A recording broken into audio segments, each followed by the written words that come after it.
Баршаңызға қайырлы күн. Менің каналыма қош келдіңіз. Каналыма подписаться етіп, қоңыраушаны басып қойыңыздар.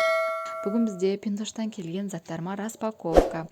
Осындай принцесса қызыма принцесса көйлек заказ берген болатынмын. Прям качествосы супер екен, қараңыздаршы. Тура суреттегідей қызымның киіп түскен суретін обязательно қойып қоятын боламын.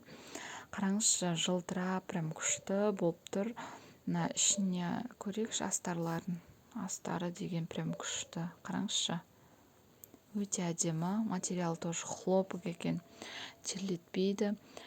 Міне қараңызшы, қандай супер. Арқасында замок осылай арқасында тұрады екен. Жеңі осындай фонарик. Қарасаңызшы. Прям күшті. Бар болғаны 4,5 мың теңгеге алған көйлегім.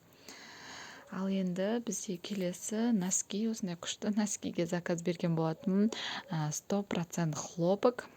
Қараңызшы, 36-дан 45-ке дейін кете береді мына носки.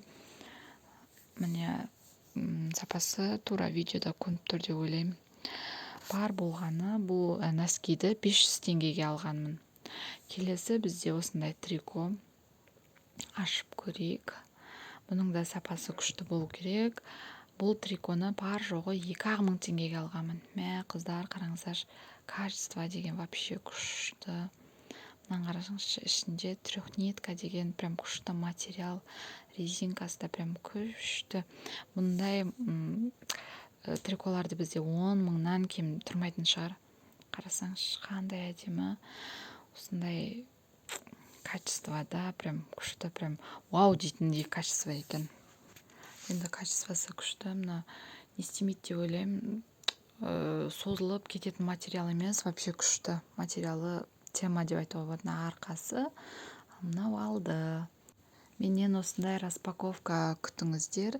Және менің каналыма подписаться етіп, колокольчикті басып, тіркеліп кетіңіздер.